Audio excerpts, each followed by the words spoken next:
Do you ever feel like no matter what you do or what you try, you just can't seem to lose the weight? It's infuriating, isn't it? You spend the whole day thinking about food and trying not to eat it, only to watch that number on the scale refuse to budge. And if you can relate to this, especially since reaching a certain age, then this is the episode you need to hear.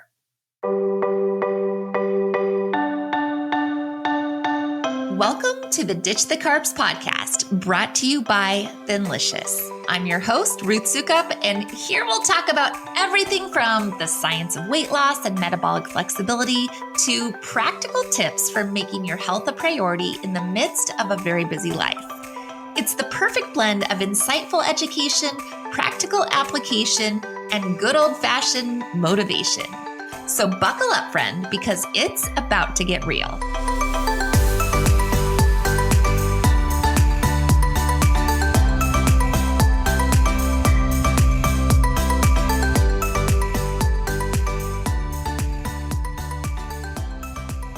Hey there, and welcome back to the Ditch the Carbs podcast. Once again, my name is Ruth Sukup, and I'm the founder of Thinlicious and the Thin Adapted System, as well as the New York Times bestselling author of 7 books. And in this special launch day bonus episode, I wanted to take a deeper dive into a phenomenon that can be pretty infuriating for those of us who have reached a certain age. The fact that it can be super hard to lose weight when you are a woman over 40. Am I right? And so we're going to dive into that in just a second. But because it is launch day and because I'm so excited about this new podcast, I do have a couple of super quick favors to ask of you. All right. So first, if you have not done this already, please go ahead and hit the follow or subscribe button on iTunes or Spotify or wherever you like to listen so that you'll always be notified of our new episodes. Second, if you are finding this content helpful, if you've been listening to these first few episodes and you're like, oh, I like this, right? I'm learning so much. This is good. I'm feeling motivated. I'm feeling inspired. I'm feeling like this might be something that is going to help me in my life. I would absolutely love it if you would share it. Would you do that for me? Send a text to your friends, share it on social, send an email, whatever, however you like to communicate. But please pass it on. And finally, if you are really loving this podcast and you are like, I got to do something to let people know, then it really would mean so much to me if you would leave a review on iTunes. Because here's the thing, like reviews are so important for new podcasts. And also your input is so valuable and appreciated for me because it helps me know like, okay, I'm on the right track. But it also helps other people know, yes, I want to listen to this new podcast that I've never heard of before. Okay, I know that was a lot of special favors that I'm asking for. Thank you for listening. With those out of the way, let's dive into the topic at hand, exactly why it is so darn difficult for women over 40 to lose weight. Because the reality is that it's actually hard to lose weight at any age, right? Losing weight is not easy. Once you put it on, it's way easier to put it on than it is to take it off. But for those of us who have now reached this certain vintage, aka women over 40, it can honestly sometimes feel downright impossible. Do you know what I'm saying? Like if you're at that age, you know what I'm saying. Where it used to be enough to cut back for a few days, right? Or maybe a few weeks if you're really trying to be good. And I'm putting that in air quotes. So you're trying to be good after a vacation or before a vacation or after the holidays or whatever, right? You used to have to just try a little bit and you'd fit right back into your skinny jeans. But now all those extra pounds are really starting to feel like maybe they're not temporary anymore, right? Like these actually seem like they've been here long enough to be considered, this is just how much I weigh now. Or even worse, despite all your best efforts, the number on the scale keeps creeping up. It's not even that it's just staying steady. It just keeps going up despite all the things that you're trying. And so what used to work for you, all your tried and true fallbacks just aren't working anymore. And it's kind of scary, isn't it? It's a little bit terrifying, honestly, to feel like your best days might be behind you, or to think like, I've already peaked. My body might never bounce back to where it once was, right? It's disheartening at the very least. And it's real depressing to see all those clothes in your closet that used to fit, like all those cute things you used to be able to wear that don't anymore, but you don't want to get rid of them because deep down you're hoping that you might be able to turn things around. But at the same time, it's getting harder and harder and harder. So what's actually going on? Well, the reality is that the metabolic slowdown isn't just the result of your age, right? It's not just how many years old you are, although getting older definitely plays a role. But there are, on the one hand, there's these massive hormonal changes that are starting to happen for you after you turn 40. And, menopause happens at a different point for everyone, but the hormones start to change, right? The older you get, the more your hormones are changing. And then at the same time, there's this natural decrease in muscle mass that starts to happen. We just lose lean muscle mass as we age. That's just part of getting older. And so, especially because as we age, we tend to become less active. So we're sitting behind a desk for longer. We're watching TV at night because we're exhausted. We're just sitting there watching our kids' baseball games, right? Whatever we're doing, we're not moving around and exercising and using our muscles the way that we used to. And that makes losing weight more difficult too. And I know all of this is starting to sound super depressing. I don't want you to lose hope yet, right? I have good news. There's good news coming. I promise. Keep listening. But the good news is that, losing weight over the age of 40 can and is more challenging than it was in your 20s. It's not impossible. I mean it. It's not even close to impossible. Because here's the thing. Once you learn how your body actually burns fuel and what you can actually do to retrain your metabolism, maintaining a healthy weight after 40 can, believe it or not, actually become almost effortless. And that is a true story. I am not joking here and I'm not exaggerating. The question then becomes whether you're actually willing to rethink your approach, right? It is possible. I'm telling you it's possible. I'm telling you it's also hard, right? There's a lot of things that make it hard, but it also is very doable if you are willing to retrain your brain, rethink your approach, let go of maybe your preconceived notions that you've had your whole life about what's healthy and what works and what doesn't work.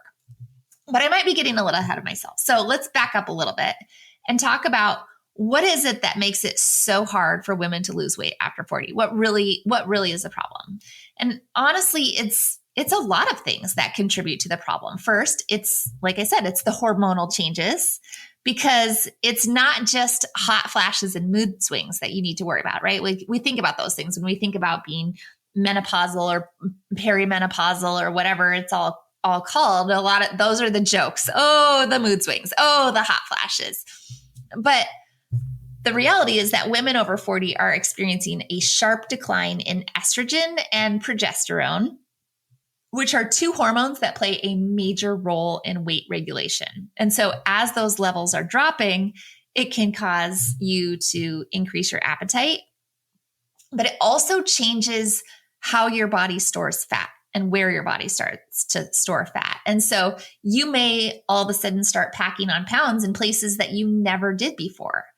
Like around your middle is very common. So if you've noticed that, then yay, hormones. But it gets even better, guys. And by better, I actually mean worse, because at the same time, all those hormonal changes are happening. Your body's metabolism is also slowing down as you lose lean muscle mass.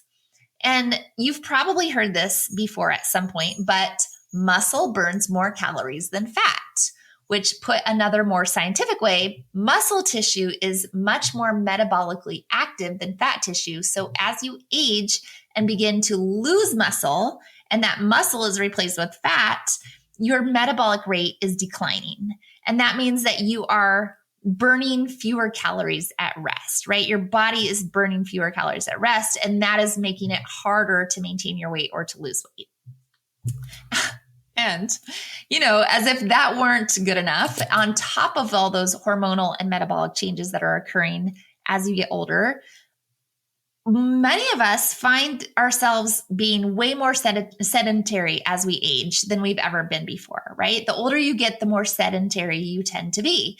And so there's lots of reasons for this, whether it's your work, whether it's change in family situation, whether it's just being exhausted, having inflammation, not feeling well, having this general lack of motivation to exercise.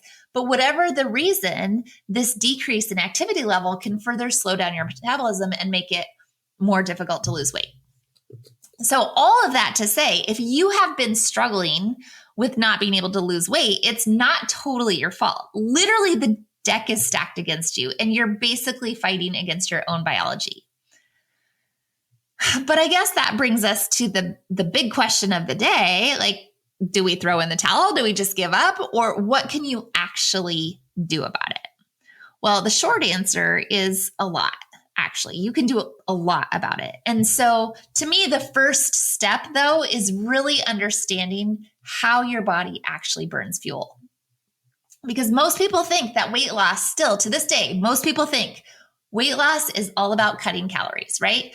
All you have to do is eat less food and take in fewer calories and take in fewer calories than you are burning, right? We've heard that so many times. That's the story that everybody tells. But that's not true. It's not even close to the whole story. Because in reality, your body has 3 different fuel sources that it can use for energy. So we have carbohydrates, there's fat, and there's protein. Those are the 3 different fuel sources that your body knows how to burn. Carbohydrates are your body's easiest, most low effort fuel source.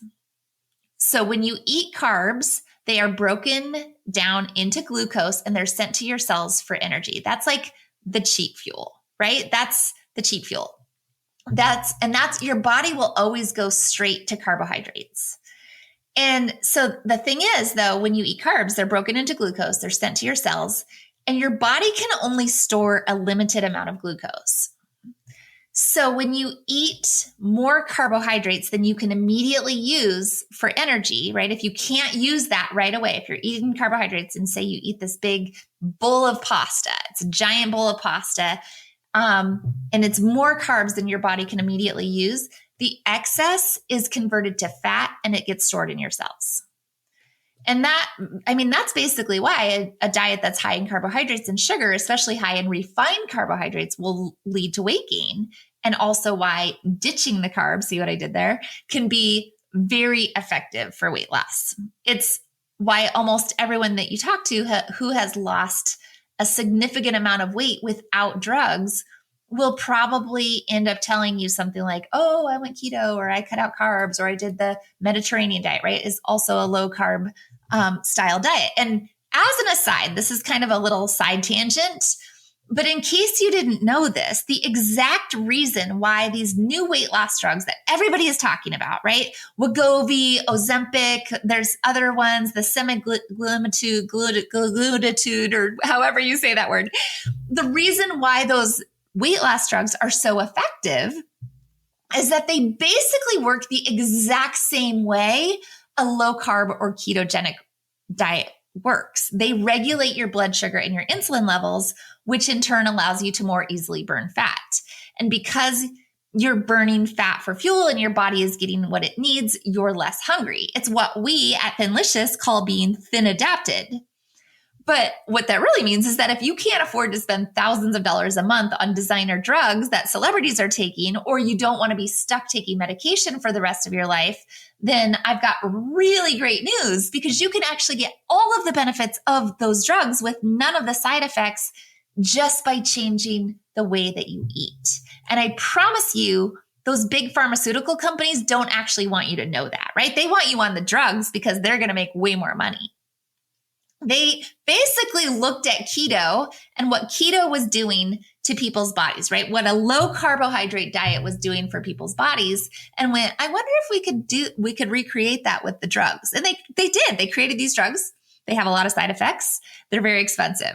I don't recommend them. Why would you do that if you can get the same effect with just changing the way that you eat, right? Why would you not do that? But here's the thing too, that you need to know. This is very unfortunate because low carb and ketogenic diets have become super popular over the last few years, but there's also a whole lot of people who are doing low carb totally wrong. And I want to speak to this too, because I am not a believer in just eating complete crap. And there are a lot of like dirty keto diets out there where people are eating total crap, too much processed food and really unhealthy seed oils, or they're getting really bad information, or they're eating way too much fat and not enough protein. And so what usually happens in those cases is that they'll lose weight at first, right? Even on dirty keto, you'll lose weight at first, but then all of a sudden you'll totally stall out and you'll get frustrated and you'll get bored, or you'll fall off the wagon and you'll end up gaining all the weight back. And you'll end up being one of those people who goes, oh yeah, I tried keto, but it just didn't work for me. Because that's what happens when you're filling your body with crap. Like it doesn't, you still have to eat well. And honestly, that's why I'm so adamant about changing the way that you eat for life and adopting a healthy low carb lifestyle that you can actually stick to and maintain long-term without ever feeling deprived or miserable, because diets don't work. They just don't. All the studies that have ever been done about diets prove over and over and over again that they don't work. The statistics are very grim. One study showed that as many as 95% of people who go on a diet end up regaining the weight, and often more within a few years. And all those weight loss drugs that seem so tempting, guess what? They do not work long-term either. Studies have shown, unless you are going and willing to stay on them forever. Unless if you're ready to start to take drugs for the rest of your life or gain the weight back and then some, because if people go off of it, they find that they not only gain the weight back, they gain a whole bunch more. And who wants that? I know I don't like drugs. I want to live free of drugs. Just say no to drugs. The reality is that in order to successfully lose weight after 40 and keep it off, you have to commit to making a complete lifestyle change. And so that might mean overhauling your diet, getting more active, and training your body to burn fat for fuel instead of burning carbohydrates, right? Changing that. But it also means changing your mindset and changing the way that you actually think about food. Because realistically, the only way to make that sort of lifestyle change, stick is for it to be something that you can actually live with, a way of eating and living that you actually enjoy so much that it doesn't ever feel like you're depriving yourself. You have to give up that diet mentality for good, because I'll say it again, diets don't work. And here's why. When you tell yourself you are on a diet, your whole life becomes all about deprivation and about all the things that you can't have. And your brain starts to look at it as this temporary punishment. And when your punishment is over, you'll find yourself craving all those forbidden foods even more. And this is what's so sad to me, is that as women, we've been conditioned to think that deprivation and misery means we're doing a diet right. And so we keep deluding ourselves that the more miserable we feel, the more it's going to work, except it doesn't, especially after we turn 40. So what does work? Well, the simple answer is fixing your metabolism is what works, right? Changing the way your body burns fuel from being a carbohydrate burner to being a fat burner, that is what works. Here at Thinlicious, that's exactly what our Thin Adapted System is designed to do. So how do you actually do it? Well, it's not that hard, right? It's not that hard. Now, I guess I should say this. It's not that hard in theory, but it does require changing your mind. And that is hard. That is hard. That's why I want you to be listening to this stuff over and over and over again, right? Because the best and easiest way to get your metabolism working again is by stabilizing your blood sugar in order to allow your body to burn fuel more efficiently. So this happens when you cut out the foods that tend to spike your blood sugar and instead focus on eating the foods that are going to keep your insulin levels stable. And that will then allow your body to go into a state of ketosis. And ketosis really just means that your body is burning fat for fuel instead of burning carbs. It's producing ketones, and ketones are a byproduct of your body burning fat for fuel. Get it? So people like have kind of a weird thing about ketosis, like, oh, I've heard ketosis is bad. No, something called ketoacidosis is something related only to type 1 diabetes, and that is dangerous. It's totally different from ketosis. So you don't really have to worry about it. So, okay, so you get this, right? The way to get your metabolism working again is stabilizing your blood sugar and allowing your body to burn fuel more efficiently. You're cutting out foods that are spiking your blood sugar, and instead you're eating the food that's keeping your insulin levels stable. So then what are the foods that will spike your blood sugar and raise your insulin levels? The ones that you should avoid at all costs. I will give you 3 guesses. Hopefully you got this. This was not a trick question, but it sort of was. Basically, it's sugar, and more sugar, right? So I guess technically I should say sugar and carbohydrates, but really they're pretty much the same thing because your body thinks that they are the same thing, right? Your body just turns carbohydrates into sugar. And also I should mention that a lot of fake sugars, at least the chemical ones, such as sucralose, aspartame, and saccharin, are basically just as bad for you as sugar because they raise your insulin levels just as much as the real stuff. So that means that all that diet soda you think you're drinking while being good is actually making you fat. So just FYI. But like I said a minute ago, there are a lot of very common mistakes that people make when they switch to a low carb or ketogenic diet. And a lot of times those mistakes happen when people don't really understand the science behind this way of eating. They just think, oh, if I just cut out carbs, it doesn't matter what I eat. But that's not true. There's actually a lot of health component that goes into it. And also I need to say this, the reality is that 95% of your success with changing the way that your body burns fuel is going to be mental, not physical. Your success will come when you stop believing you need to deprive yourself and instead you start embracing a new way of thinking about food. That said, I do strongly believe that understanding the science behind why this works is so important for retraining your brain and the way that you think about food as your fuel for your body. In fact, that's one of the big reasons that I started this podcast, because I believe that knowledge is power. And so the more that you know and understand about how this actually works, what's actually happening in your body, the better equipped you're going to be to make really good choices. So here is the basic science of it all. In essence, your body needs fuel to function, very similar to the way a car needs fuel to drive, right? That's pretty obvious. We need fuel to function. In your body, that fuel can really come from one of 2 places, either carbohydrates or fat. And because carbohydrates are less work and they're easier for your body to burn, your body will always default to burning carbs first before burning fat. Thus, as long as you continue refueling your body with carbohydrates, your body will always rely on carbohydrates as its primary energy source. It's always going to go there first. And so what happens with ketosis is that only happens when your body runs out of carbohydrates to burn, right? When the carbohydrates are gone and there's nothing left for your body to burn, then it goes, oh, I need to burn fat. Right? So your body begins burning fat for energy because the carbohydrates are all gone. And this will happen. This happens naturally for people, right? Ketosis happens after a prolonged period of fasting. So like overnight, your body will run out of carbohydrates after about 3 hours. And so if you're asleep for 8 hours, that means that the rest of that time that you're not eating, your body is burning fat and you are in ketosis. And so that's why getting up for a midnight snack is so dangerous. But that's why so many people do get up for a midnight snack, because your body is craving those carbohydrates and it runs out of it, right? So, but if you sleep all night long, you're forcing your body to burn fat instead of carbohydrates. And that's a very good thing for your body.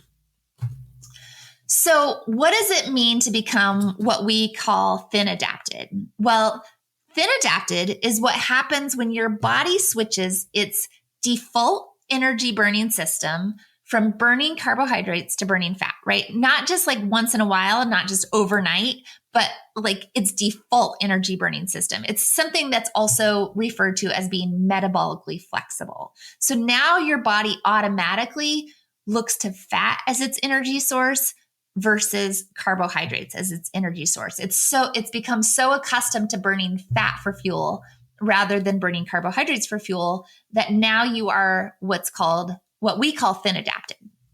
And so this only happens after a prolonged period of ketosis. Basically, you have to be in ketosis almost continuously. Like you'll bounce out of it every once in a while, right? But almost continuously for 4 to 6 weeks. And then all of a sudden your body will switch. And that's why we call it flipping the switch, literally, because it feels like somebody flipped a switch in your body. You go from kind of, like, ooh, I don't know about this. This kind of sucks. And I'm not sure if I can stick with this long term, to all of a sudden, once your body has become fully thin adapted, like amazing things start to happen. First, you have so much energy. It's a ridiculous amount of energy, and energy that goes on and on and on for the entire day. You just have sustained energy without eating, right? Your energy is not coming from food anymore because now your body is relying on fat rather than carbs. And so your body contains a nearly unlimited amount of fat available to burn. Even if you're thin, you have an almost unlimited amount of fat available to burn in your body, right? So now you have this constant source of fuel to energize your body, regardless of whether you have eaten recently. And that is so amazing, right? You can go the whole day and have so much energy, no more afternoon slumps, no more coming home from work feeling utterly spent. All of a sudden you get, it's 6:00 at night and you've worked all day and you have the energy to go to the gym and you have the energy to cook dinner and you have the energy to go for a walk after dinner. It's amazing. It really truly is. It's like, that is probably my favorite thing about just this lifestyle, is being thin adapted and having a constant source of energy. It's life-changing. Secondly, once you become fully thin adapted, you find that you're not really hungry. You basically just stop thinking about food like you used to, right? You go from always wondering where your next meal is going to come from, because carbohydrates actually make us hungrier. Carbohydrates make us addicted to carbohydrates, which means that we are constantly thinking about when we're going to get the next hit. And when you cut that out and you break the addiction, and it is a huge addiction for a lot of people, that's why it's so scary to think about cutting it out. But when you break that addiction and now your body is being fueled by the fat that's already in your body, you're not thinking about food. And so all of a sudden your mental energy and your mental clarity that comes from that, the loss of brain fog, just all of a sudden the fact that you've opened yourself up, you have so much more time. You're just not hungry, right? You're just satisfied most of the time without even trying. And so that's pretty amazing. And then the third thing that happens is that you just lose weight without really trying, right? As long as you stay in this fat burning mode, the pounds continue to melt away. Just like the people taking those weight loss drugs, right? You're having the exact same effect, except again, for much cheaper and without the side effects. So if that sounds pretty awesome, yes, it is really awesome. Because the reality is that even though losing weight is a lot harder for women over 40, it's not impossible. And I probably don't have to tell you this, but there are some pretty amazing benefits to losing weight that go far beyond just fitting in your skinny jeans. So these include things like reducing your risk of chronic disease. If you don't know this, excess weight is basically the cause of every major disease that we have, modern diseases, right? It used to be that people died of things like cholera and typhoid. Now they die of heart disease and stroke and type 2 diabetes, right? Because all of those are directly tied to the fact that as a society, we've gotten fatter and fatter and fatter, and metabolic syndrome is so prevalent and insulin resistance is so prevalent, and losing weight will help you reduce your risk of all of those conditions. Not only that, you'll experience improved mental health. Being overweight or obese can take a huge toll on your emotional well-being, especially for women. But not only that, so much sugar and carbohydrates are killing our gut, right? We have this epidemic of leaky gut and inflammation that's happening. Maybe you've experienced some of that, right? Like all the condition, chronic illness, all of that is related to what's happening in your gut, which is directly related to what you're eating. And a lot of people don't know this either, but all health begins in our gut, including our mental health, that all of the serotonin in your body is produced in your gut. And that's what keeps you mentally stable. And so if your gut is not healthy, if you're not eating the right things, it's actually directly impacting your mental health. It causes depression, anxiety, all sorts of things. So that's a huge deal. So your mental health will improve. You'll sleep better, right? Excess weight leads to sleep apnea for a lot of people. And also just causes all sorts of other things, right? Indigestion, gastric and intestinal distress. And on top of that, the midnight cravings that happen a lot of times because you're addicted to carbohydrates, that are actually waking you up. And so you will find that you sleep better than you ever have before. Then there's the confidence. When you feel good about how you look, it shows. Losing weight will help you increase your confidence. It'll help you improve the way that you feel about yourself. I can attest to that, right? So much more confidence. I can't even believe it. I didn't even realize how much my confidence had been shaken by the fact that I had gained so much weight until I actually lost the weight and started to feel good about myself again, right? My sex life was better. All of a sudden, I wasn't embarrassed to be naked in front of my husband. All of a sudden, I started enjoying. I live in Florida. There's a lot of pool parties in Florida. I started enjoying that again. I wouldn't even go in the pool before. I wouldn't, because I didn't want to be in a swimsuit in front of other people. So it just changes. It changes everything. And you get to live longer too. You have a longer lifespan. If you have a healthy weight, you will live much longer on average than those who are overweight or obese. So not only will you feel better if you lose weight after 40, you'll be doing your health a favor in the long run. And guys, I know that losing weight after 40 can feel like an uphill battle. And the reality is that it's not all in your head. It's hard because your body has a harder time burning fat due to all the biological changes that are happening, right? The decrease in hormones, the change in muscle mass. But it also means that a diet is not going to cut it anymore. Instead, what you need is a true lifestyle change. You need to retrain your metabolism. And while the change is hard, I promise you the benefits are so worth it. So worth it. There is no turning back. So what is the best way to get started? Well, if you're listening to this, you are already making huge strides towards taking control of your health. So that really is step one. But if you're super serious about taking action, then I would say that the best possible way to start, at least with Thinlicious, is with our 28-day metabolism reset, which you can get at thinlicious.com/reset. It really is the perfect low risk way to see whether this lifestyle will work for you. And we've literally made it so simple and easy to follow that honestly, you can't even go wrong. So again, you can grab that at thinlicious.com/reset. Or if you're not sure and you just want to learn more, get our free starter guide. It's really good. It's really helpful. You can get that at thinlicious.com/guide. But in the meantime, once again, be sure to subscribe or follow us on iTunes. If you are loving this content and you want to hear more episodes, that's the way to do it. And then please help us to spread the word about this new podcast to anyone who you think might benefit. All right, you guys, that is it for now. I will see you back here for another episode very soon.